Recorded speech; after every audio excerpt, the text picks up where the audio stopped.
नमस्कार विद्यार्थी मित्रांनो. आज आपण प्रथम सत्राच्या प्रकरण दुसरे अभ्यासणार आहोत. प्रकरणाचे नाव आहे विषमतेची संकल्पना, भाग 1, कन्सेप्ट ऑफ डिस्पॅरिटी, पार्ट 1. ह्या प्रकरणांतर्गत आपण हे खालील मुद्दे अभ्यासणार आहोत. त्याविषयी आपण थोडक्यात माहिती बघूया की ह्या प्रकरणांतर्गत प्रकरण दुसऱ्याच्या अंतर्गत आपण सामाजिक स्तरीकरण आणि असमानता ह्याच्याविषयी आपण सविस्तर माहिती घेणार आहोत.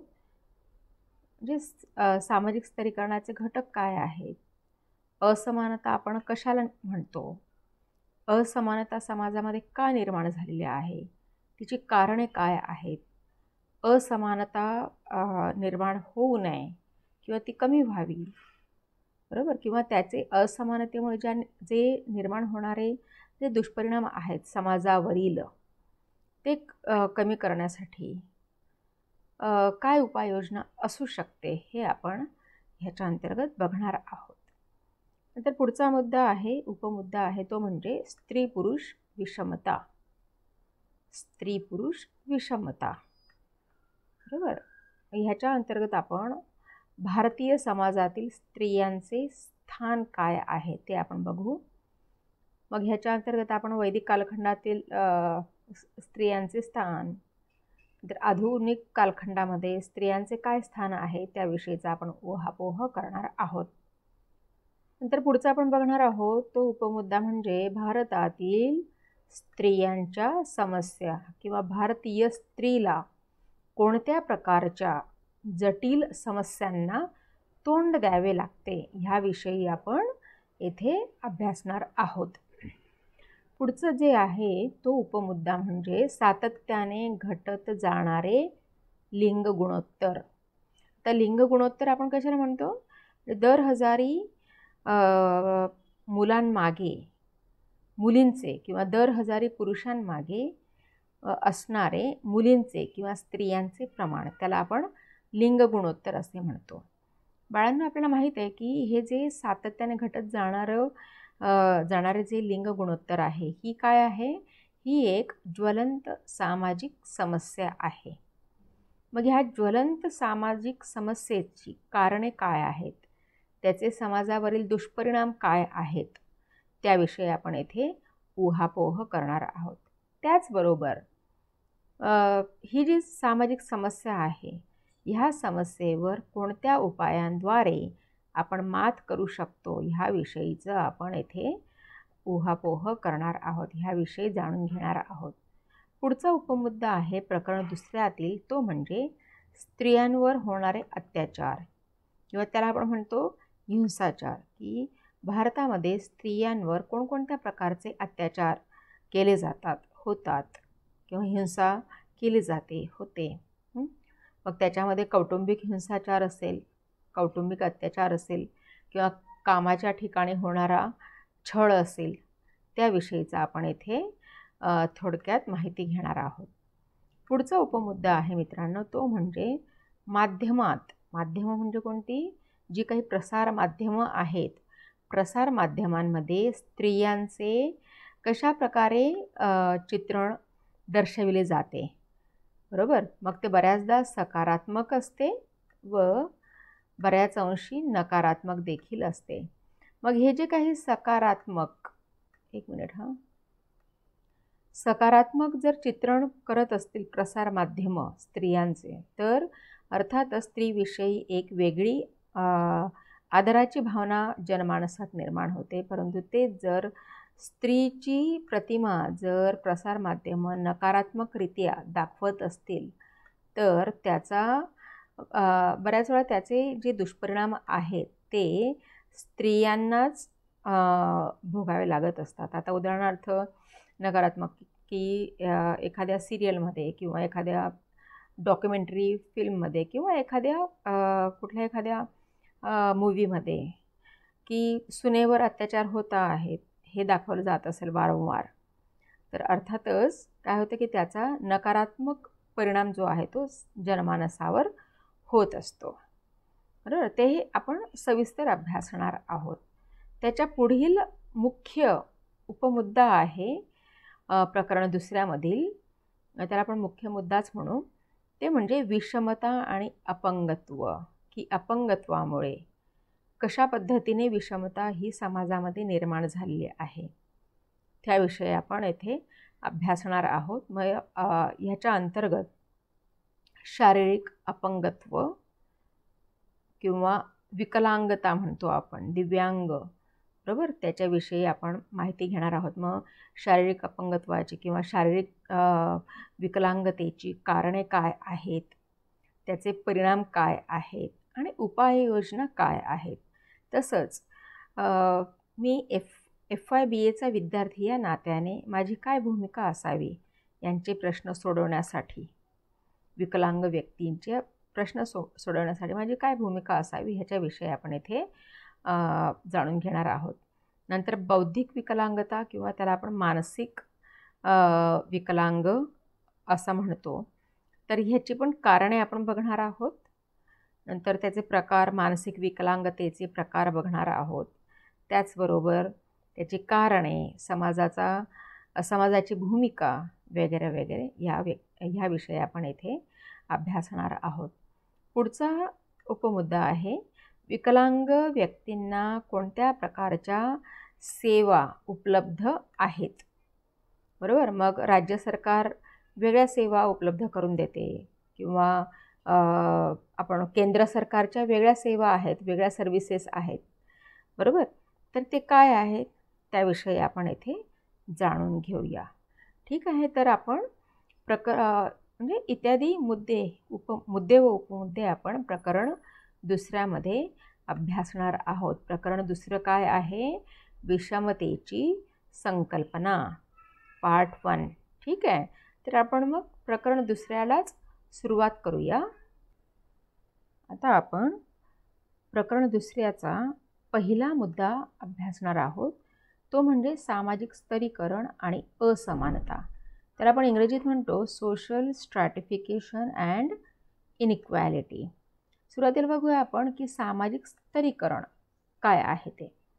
मुळांना बघा, आपण समाजात जेव्हा इकडे तिकडे बघतो, समाजात डोळे उघडून ज्यावेळेस आपण समाजात पाहत असतो, समाजाकडे पाहत असतो, त्यावेळेस आपल्या असे लक्षात येते की समाजामध्ये विविध स्तर आहेत, बरोबर. ते जे स्तर आहेत ते कधी आर्थिक निकषांवर आधारित आहेत, कधी ते काही स्तर हे लिंगभिन्नतेवर आधारित आहेत, काही स्तर हे शिक्षण या घटकावर आधारित आहेत, काही स्तर जे आहेत ते म्हणजे उच्चवर्णीय, निम्नवर्णीय म्हणजे वर्णावर आधारित आहेत किंवा जात, धर्म ह्याच्यावर आधारित आहेत. आता आपण आर्थिक निकष डोळ्यासमोर ठेवून जर बघितलं तर आपल्याला लक्षात येईल की आर्थिक निकषावर आधारित 3 स्तर पडतात. जे श्रीमंत लोक आहेत त्यांची गणना जी असते ती उच्च स्तरात केली जाते. ज्यांची आर्थिक परिस्थिती ही मध्यम आहे तर त्यांना आपण मध्यमवर्गीय म्हणतो.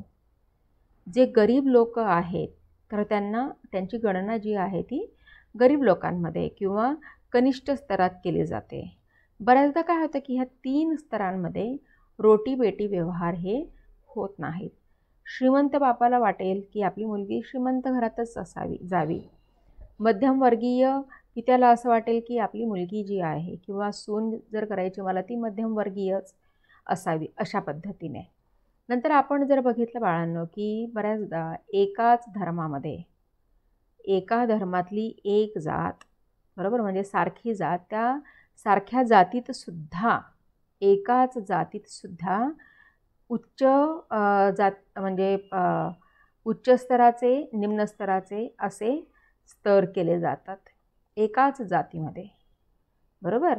तर त्याच्यामुळे काय होतं बाळांनो की एक धर्म, एक जात, त्याच्यात देखील असे 2-3 प्रकारचे स्तर आढळतात. यांच्यामध्ये रोटीबेटी व्यवहार हे होत नाहीत. हल्ली आता लव्ह मॅरेजेस होतात, ती गोष्ट वेगळी की लव्ह मॅरेजेसमध्ये हे स्तर वगैरे हे काही बघितलं जात नाही, बरोबर. परंतु एक धर्म, एक जात आणि त्या जातीमध्ये सुद्धा 2 ते 3 प्रकारचे स्तर असतात आणि त्याच्यामध्ये रोटीबेटी व्यवहार हा होत नाही. बरोबर. त्याचं कारण काय आहे? असमानता. म्हणजे समाजामध्ये जे काही ह्या पद्धतीचं सामाजिक स्तरीकरण आहे बाळांनो, त्याच्यामुळे खूप मोठ्या प्रमाणात असमानताही निर्माण झालेली आहे. बरोबर. बरं, हे सामाजिक स्तरीकरण ह्याच्यामुळे समाजामध्ये जे विविध स्तर निर्माण झालेले आहेत, त्या स्तरांवर सुद्धा व्यक्तीला मिळणारं समाजातील जे स्थान आहे ते अवलंबून असतं. बरोबर. आता उदाहरणार्थ एखाद्या श्रीमंत माणसाला समाजामध्ये एक वेगळं मोठं स्थान असेल. बरोबर. तेच गरीब व्यक्तीला तेवढं स्थान समाजात नसेल जेवढं त्या श्रीमंत माणसाला आहे. परंतु एखादी श्रीमंत व्यक्ती, बरोबर, की जी गुन्हेगारी बॅकग्राऊंडची आहे, बरोबर, तर त्या व्यक्तीकडे पैसा, गाडी, बंगला असून देखील त्या व्यक्तीला समाजामध्ये कदाचित एवढं स्थान नसेल जेवढं एका आदर्श प्राथमिक शिक्षकाला समाजात स्थान असेल. अशा पद्धतीने तर हे जे स्तर आहेत समाजातील, ह्या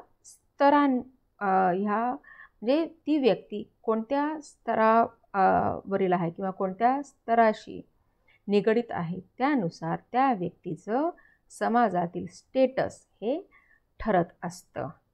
बरोबर. आता या सामाजिक स्तरीकरणाची जे प्रकार आहेत ते आपण बघूयात. सामाजिक स्तरीकरणाचे मुख्य प्रकार.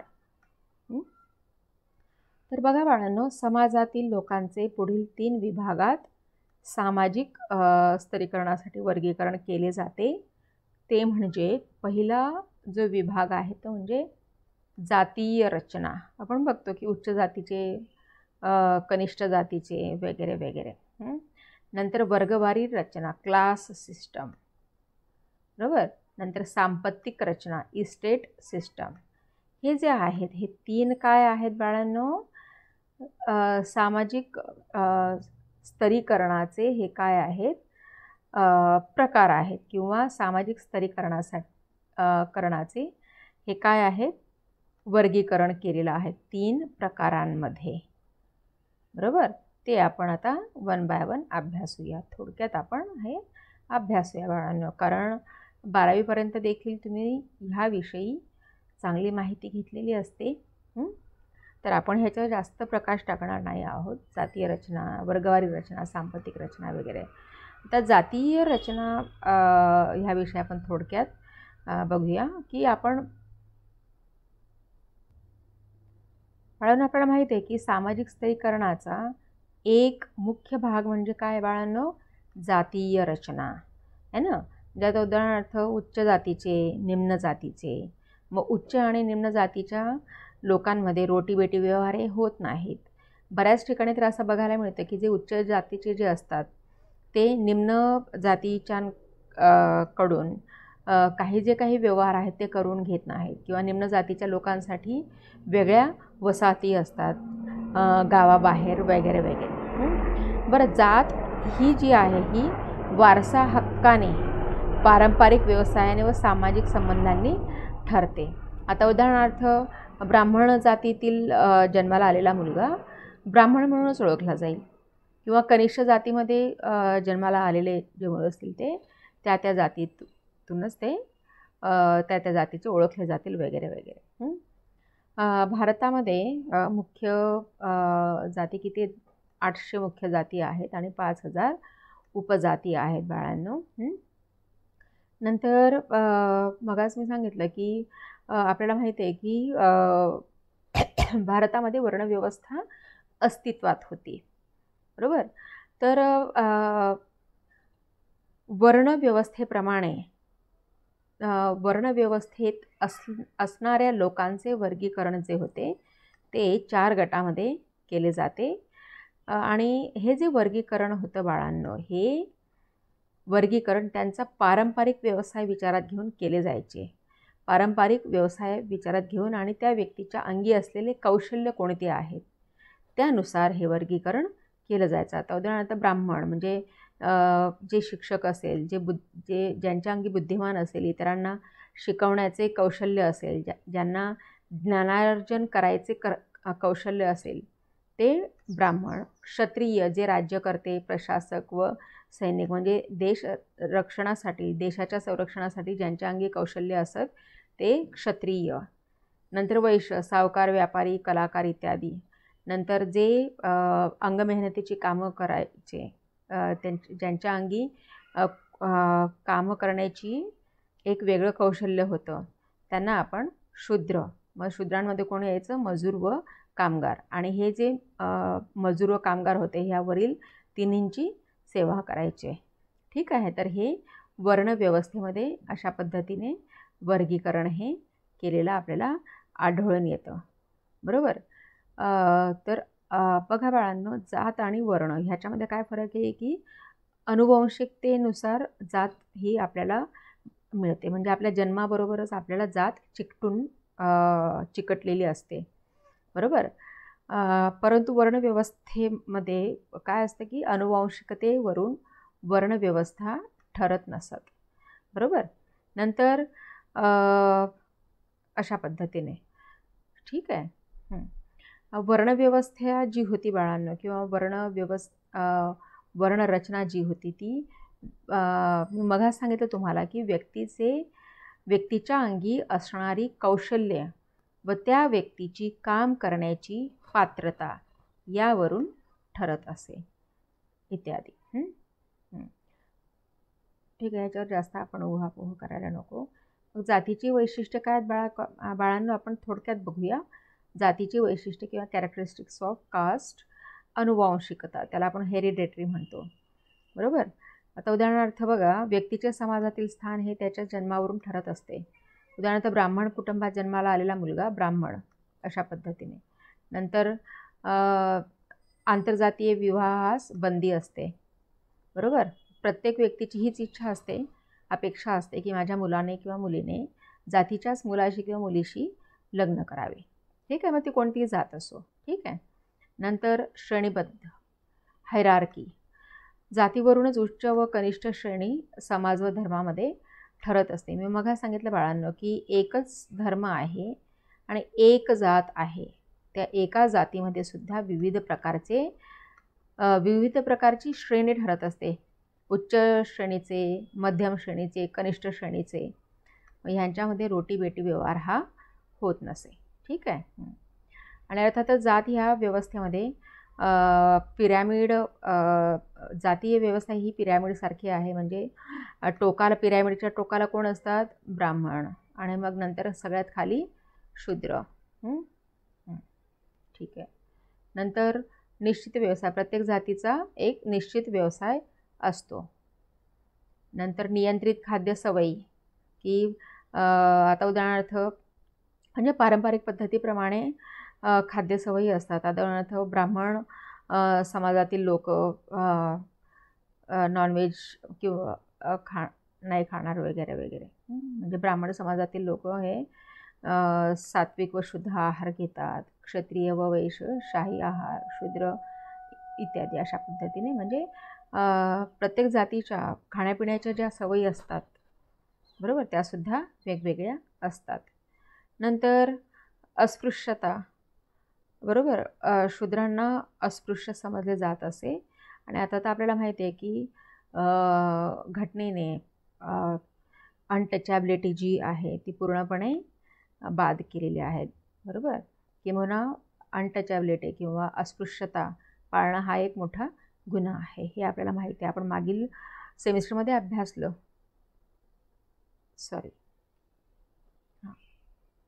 म्हणजे घटनेतील जे 17th आर्टिकल जे आहे, 17वे कलम जे आहे बाळांनो, ते अस्पृश्यतेविषयी भाष्य करते. ठीक आहे. एवढं आपण थोडक्यात लक्षात ठेवायचं आहे. धार्मिक विश्वास. बरोबर. बऱ्याचदा काय होतं बाळांनो की धर्मावर ज्या काही एक विश्वास असतो किंवा काही अंधश्रद्धा असतात किंवा श्रद्धा असतात, यामुळे जातीय व्यवस्थेस बळकटी मिळते. ठीक आहे. अशा सरळ रेषेत हालचाल अशा पद्धतीने ह्या काय आहेत? जातीय व्यवस्थेची किंवा जातीची वैशिष्ट्ये आपण अभ्यासली. कॅरेक्टरिस्टिक्स ऑफ कास्ट, जातीची आपण एकूण किती वैशिष्ट्ये अभ्यासली बाळांनो? 8 वैशिष्ट्ये अभ्यासली. ती आपण लक्षात ठेवायची आहेत. ठीक आहे बाळांनो, सामाजिक स्तरीकरणाचा दुसरा गट कोणता आहे? तो म्हणजे वर्गवारी रचना. सामाजिक स्तरीकरणाचा पहिला गट कोणता आपण अभ्यासला?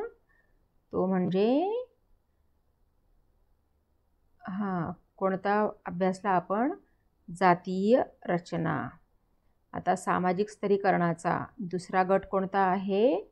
वर्गवारी रचना. ठीक आहे. आता आपण वर्गवारी रचना ह्याच्याविषयी थोडक्यात आपण माहिती घेऊया. त्याला आपण इंग्लिशमध्ये काय म्हणतो? Class system. वर्गवारी रचनेला इंग्लिशमध्ये काय म्हटलं जातं? Class system. आता तुम्हाला माहिती आहे बाळांनो की सगळीकडे अगदी संपूर्ण जगामध्ये वर्गवारी रचना ही दिसून येते. बरोबर. आपण सहज म्हणून जातो ना की हा देश श्रीमंत आहे, हा देश गरीब आहे, हा देश डेव्हलपिंग आहे, डेव्हलप्ड आहे, अंडर डेव्हलप्ड आहे. अशा पद्धतीने ते सर्व कशात येतं बाळांनो? क्लास सिस्टममध्ये. बरोबर. एखादा देश विकसित आहे, मग तो देश विकसित आहे असं का म्हणतो आपण? त्याचे काही निकष आहेत. त्या निकषाच्या आधारे म्हटलं जाते की हा देश विकसित आहे. बरोबर. त्याचप्रमाणे समाजामध्ये सुद्धा त्या म्हणजे समाजातील व्यक्तीची आर्थिक स्थिती कशी आहे त्यानुसार वर्गवारी रचना ही ठरत असते. क्लास सिस्टम ही ठरत असते. क्लास सिस्टम ही कशावरून ठरते बाळांनो? समाजातील लोकांची असलेली आर्थिक स्थिती. बरोबर. आता उदाहरणार्थ एक्स ही व्यक्ती श्रीमंत घराण्यातील आहे. बरोबर. हे आपण असं सहज म्हणून जातो. बरोबर. किंवा श्रीमंत असणाऱ्या लोकांचे किंवा श्रीमंत कुटुंबातील व्यक्तीचे किंवा श्रीमंत कुटुंबात जन्म घेतलेल्या व्यक्तीची गणना जी असते ती उच्च वर्गात केली जाते. म्हणजे आपण म्हणतो की दे आर इकॉनॉमिकली साऊंड. बरोबर. नंतर मग एखादी वाय व्यक्ती आहे, ती वाय व्यक्ती गरीब आहे असं आपण सहज म्हणून जातो. ती वाय व्यक्ती गरीब का आहे? बरोबर. त्याचे पण काही निकष आहेत. त्यानुसार आपण ठरवतो की ती वाय व्यक्ती ही गरीब आहे. झेड व्यक्ती ही मध्यमवर्गीय आहे. मग मध्यमवर्गीयांची जे निकष काय आहेत त्या निकषांच्या आधारे आपण सहज म्हणून जातो की मी एक मध्यमवर्गीय आहे किंवा झेड ही व्यक्ती मध्यमवर्गीय आहे. बरोबर. म्हणजेच काय बाळांनो की आपण म्हणजे अशा पद्धतीने समाजात असलेल्या व्यक्तीची किंवा समाजाची अशा पद्धतीने आपण वर्गवारी करत असतो, स्तरीकरण करत असतो, स्तर ठरवत असतो. बरं. आर्थिक निकष डोळ्यासमोर ठेवून जे काही स्तर केले जातात. बरोबर. तर त्याला कोणते कोणते आधार असतात बरं? सांपत्तिक आधार असतो. बरोबर. म्हणजे काय की त्या व्यक्तीला ती संपत्ती जी आहे ती म्हणजे अनुवंशिकतेनुसार मिळाली किंवा पिढ्यांद्वारे मिळालेली आहे की त्या व्यक्तीने स्वकष्टाने कमावलेला आहे. बरोबर. किंवा त्या व्यक्तीकडे जमीन जुमला किती आहे, त्या व्यक्तीकडे किती महागड्या गाड्या आहेत, त्या व्यक्तीकडे सोन्याचे दागिने किती आहेत वगैरे वगैरे. ह्या स्थितीवरून आपण त्यांची वर्गवारी करत असतो. मग सांपत्तिक स्थितीवरून आपण उच्च वर्ग म्हणजे अतिश्रीमंत लोकांचा जो वर्ग असतो त्याला उच्च वर्ग म्हटलं जातं. मध्यमवर्गीय म्हणजेच तुम्ही आम्ही सामान्य लोक हे मध्यमवर्गीय आहेत. कमी उत्पन्न असणारे जे गट आहेत त्यांना कनिष्ठ वर्गीय म्हटलं जातं. बरोबर. पुन्हा यांचे काही उपवर्ग पडतात.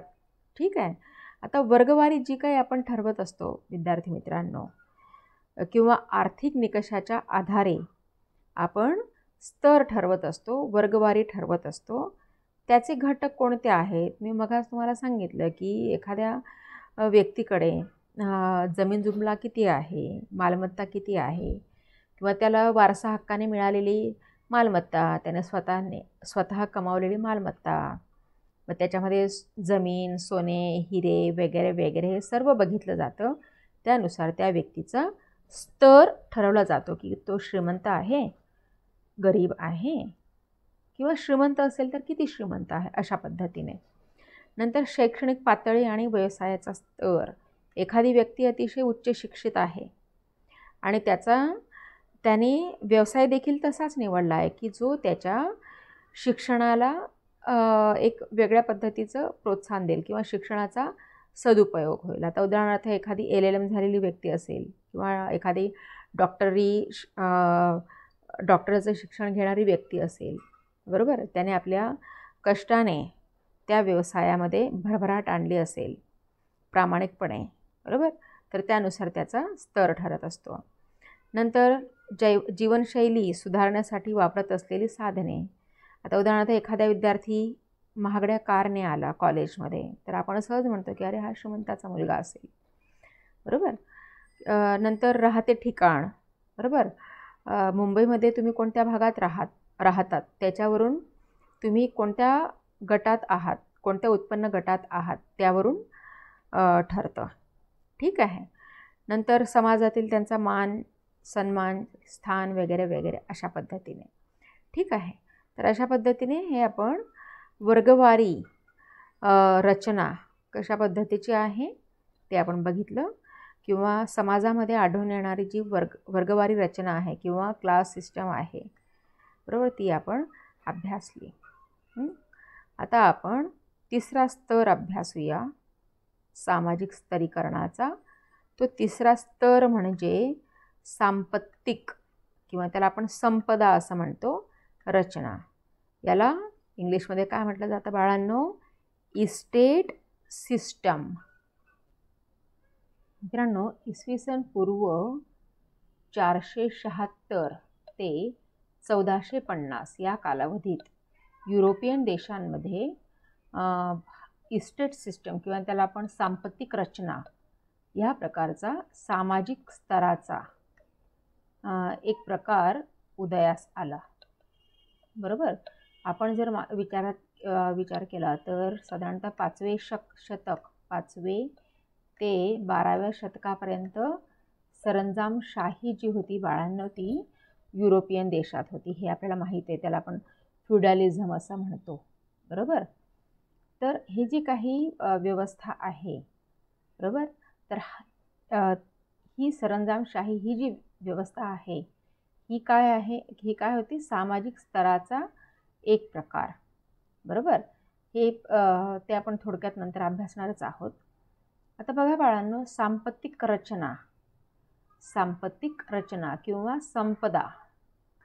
संपदा रचना ह्या शब्दावरून आपल्या काय लक्षात येतं की व्यक्तीची समाजातील जी प्रतिमा होती किंवा तिची जी प्रतिष्ठा होती ती त्या व्यक्तीच्याकडे असणाऱ्या, त्या व्यक्तीजवळ असणाऱ्या जंगम मालमत्तेवरून, ती व्यक्ती तो कुठला व्यवसाय करते त्या व्यवसायावरून व अनुवंशिकतेनुसार ठरविली जात असे, बरोबर. त्यानुसार त्या व्यक्तीला समाजात प्रतिष्ठा मिळत असे किंवा समाजामध्ये त्या व्यक्तीची तशी प्रतिमा असे. ओके. आता उदाहरणार्थ एखाद्या व्यक्तीकडे समजा एखादा सरदार असेल सरंजामशाहीतला, बरोबर. सरदाराकडे खूप मोठ्या प्रमाणात जमीन जुमला असतो, त्याच्याकडे अधिक नोकर चाकर असतात, कष्टकरी शेतकरी असतात जे त्याच्याकडे वर्षानुवर्ष पिढ्यानपिढ्या राबत असतात, बरोबर. मग त्याची समाजातील प्रतिमा काय? सरदार, बरोबर. अशा पद्धतीने आता युरोप व रशियामध्ये मध्ययुगात प्रचलित असणारी स्तरीकरण रचना जी आहे ती कुठल्या संज्ञेने ओळखली जाते बाळांनो? त्याला आपण इंग्रजीत फ्युडलिझम म्हणतो, मराठीत काय म्हणतो आपण त्याला? सरंजामशाही, बरोबर. सरंजामशाही या म्हणून ओळखली जाते. बरोबर. मग ह्या सरंजामशाहीमध्ये 3 वर्ग प्रमुख असायचे. कोणते? धर्मगुरू उमराव, सरदार राजे, नंतर सामान्य जनता, असे असे हे 3 वर्ग होते. बरोबर. नंतर काय होतं की हे जे 3 वर्ग होते ह्या वर्गाचं अजून वैशिष्ट्य काय होतं या व्यवस्थेचं, की एका वर्गातून दुसऱ्या वर्गात जाणे शक्य नव्हते. एखाद्या व्यक्तीनं ठरवलं की मी धर्मगुरू आहे, तर मला सामान्य जनतेमध्ये समाविष्ट व्हायचं आहे, तर ते शक्य होत नसे. किंवा जो एखादा शेतकरी वर्ग असेल किंवा एखादी व्यक्ती व्यापारी असेल, तिला जर वाटलं की चला मी सरदार किंवा राजे होऊ इच्छितो, तर त्या व्यक्तीला तसं स्वातंत्र्य नव्हतं, तसं करणं शक्य नव्हतं. म्हणजेच काय की सरंजामशाही व्यवस्थेमध्ये किंवा आपण म्हणतो की ही जी इस्टेट सिस्टम आहे ह्याच्यामध्ये एका वर्गातून दुसऱ्या वर्गात जाणे शक्य नव्हते. बरोबर. आपण जर भारतातील जातीय व्यवस्था बघितली बाळांनो, तर तिला बरंचसं धार्मिक अधिष्ठान. तर युरोपातील या व्यवस्थेला राजकीय पाया होता. सरंजामशाही युगापासून ही जी व्यवस्था चालत आलेली होती, कोणती व्यवस्था बाळांनो? सांपत्तिक रचना किंवा संपदा रचना, इस्टेट सिस्टम. ओके. ही व्यवस्था आधुनिकीकरणाचा कालखंड कोणता आहे? मॉडर्न इरा, 14वे शतक, इसवी सनाचे 14वे शतक. बरोबर. तर ही जी व्यवस्था होती सांपत्तिक रचना व्यवस्था, ही आधुनिकीकरणाच्या सुरुवातीच्या काळात देखील टिकून होती. आता बघा बाळांनो, संपदा रचनेचे किंवा सांपत्तिक रचनेचे किंवा इस्टेट सिस्टमचे एकूण 4 गट केलेले आढळतात.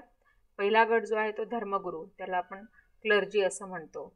दुसरा गट जो आहे तो सरदार राजे किंवा सरंजामदार, त्याला इंग्रजीमध्ये आपण ॲरिस्टोक्रॅट्स किंवा फ्युडल लॉर्ड्स असे म्हणतो. तिसरा गट जो आहे तो व्यापारी आणि कारागीर यांचा गट. चौथा गट जो आहे तो भूमिहीन शेतकरी किंवा त्याला आपण कष्टकरी म्हणतो. इंग्रजी त्यांना सर्ब्स किंवा लँडलेस पीझंट्स असे म्हटले जाते. तर ही जी 4 गटातील हे जे लोक आहेत बाळांनो, ह्यांचे कार्यक्षेत्र जे होतं ते वेगवेगळं होतं आणि ठरलेलं होतं. बरोबर. आणि ह्यांचे हे जे कार्यक्षेत्र होतं, हे जे काम होतं, ते त्यांना वारसा हक्काने मिळत होतं. जे काही प्रतिष्ठा आहे, समाजातील प्रतिमा आहे, ती यांना वारसा हक्काने मिळत होती. आता धर्मगुरूंचे काय काम होते बरं? आता धर्मगुरू म्हटलं की आपल्या डोळ्यासमोर एक प्रतिष्ठित व्यक्ती डोळ्यासमोर उभी राहते. बरोबर. त्या व्यक्तींना, धर्मगुरूंना समाजात एक वेगळ्या प्रकारचा मान सन्मान असतो. बरोबर. नंतर धर्मगुरूंची मोठ्या प्रमाणावर जमीन देखील होते आणि ते धर्माचे काम करत धर्मगुरू. आता दुसरा गट आहे तो म्हणजे सरदार किंवा सरंजामदार, त्याला इंग्रजीमध्ये आपण म्हणतो ॲरिस्टोक्रेट्स किंवा फ्युडल लॉर्ड्स. तर आता हे जे सरदार होते किंवा सरंजामदार जे होते बाळांनो, त्यांना वारसा हक्काने समाजामध्ये मानाचे मोठे स्थान होते.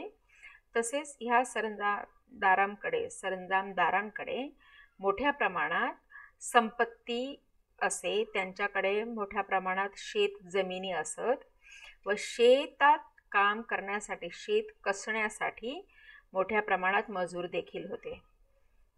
हे जे आहेत भूमिहीन शेतकरी किंवा लँडलेस पीझंट्स, हे सरंजामदारांकडे काम करत असत. बरोबर. तसंच सरंजामदारांकडे त्यांच्या पिढ्यानपिढ्या काम करत असतात अगदी. बरोबर. आणि ते जे शेतमजूर होते त्यांच्याकडेच राहत असत. म्हणजे थोडक्यात तुम्हाला काय लक्षात ठेवायचं इथे, सरंजामदार किंवा सरदार किंवा ॲरिस्टोक्रेट्स जे होते ते हे जे भूमिहीन शेतकरी होते चौथ्या गटातले, ओके, किंवा त्याला आपण लँडलेस पीझंट्स किंवा सर्ब्स, भूदास असे म्हणतो. तर हे भूदास किंवा कष्टकरी किंवा हे भूमिहीन शेतकरी हे सरंजामदारांकडे राबत असत, त्यांच्यासाठी कष्ट करत असत त्यांच्या जमिनी कसत असत आणि त्या बदल्यात त्याच्या मोबदल्यात सरंजामदार हे जे कष्टकरी समाज होता किंवा जे शेतकरी होते, भूमिहीन शेतकरी होते, त्यांना भूदास असंही म्हटलं जातं, त्यांची देखभाल करत असत, त्यांचं लालन पालन पोषण करत असत. हे थोडक्यात तुम्हाला इथे लक्षात ठेवायचं आहे. त्याचबरोबर सरंजामदारांकडे मोठ्या प्रमाणावर फौज फाटा देखील असायचा. नंतर तिसरा गट आहे तो म्हणजे व्यापारी आणि कारागीर. त्यांना मर्चंट्स किंवा क्राफ्ट्समन असं म्हटलं जातं. व्यापारी म्हणजे व्यापारी जे असायचे ते व्यापाऱ्याचं काम करायचे, बरोबर, आणि कारागीर जे होते ते कारागिराची कामे करायचे. आणि पिढ्यानपिढ्या हे लोक त्यांना नेमून दिलेलीच कामं करत असत. ठीक आहे. नंतर मगाच मी सांगितलं भूमिहीन शेतकरी किंवा सर्ब्स किंवा त्याला आपण लँडलेस पीझंट्स म्हणतो, तर हे जे होते ते सरंजामदारासाठी कसत असत, सरंजामदाराकडे राबत असत, त्यांच्या जमिनी कसत असत, बरोबर, आणि सरंजामदार त्यांची देखभाल करत असत, बरोबर. अर्थातच सरंजामदार जे होते ते भूमिहीन शेतकऱ्यांना गुलामासारखे वागणूक देत असत. परंतु इथे एक गोष्ट महत्त्वाची लक्षात ठेवायची ती म्हणजे अशी की जरी भूमिहीन शेतकऱ्यांना गुलामासारखे वागवले जात असे सरंजामदारांकडून, तरी देखील परंतु त्यांची खरेदी विक्री केली जात नसे, बरोबर. म्हणजेच काय की हे जे भूदास असत किंवा सर्ब्स असत हे सरंजामदारासाठी पिढ्यानपिढ्या राबत असत, परंतु त्यांची खरेदी विक्री ही केली जात नसे, हे लक्षात ठेवायचं आहे. तसंच ह्या म्हणजे ह्या भूदासांना किंवा भूमिहीन शेतकऱ्यांना सामान्य लोकांसारखे अधिकार दिलेले होते, बरोबर. फरक एवढाच की त्यांची पिळवणूक ही जमीनदारांकडून केली जात असे. ठीक आहे. आता याच्या पुढचा मुद्दा जो आहे प्रकरण दुसऱ्यातील तो म्हणजे सामाजिक स्तरीकरणाचा विस्तार, dimensions of social stratification. Okay, ह्याच्याविषयीची माहिती आपण पुढील व्हिडिओ घेऊया. तोपर्यंत गुड बाय, टेक केअर.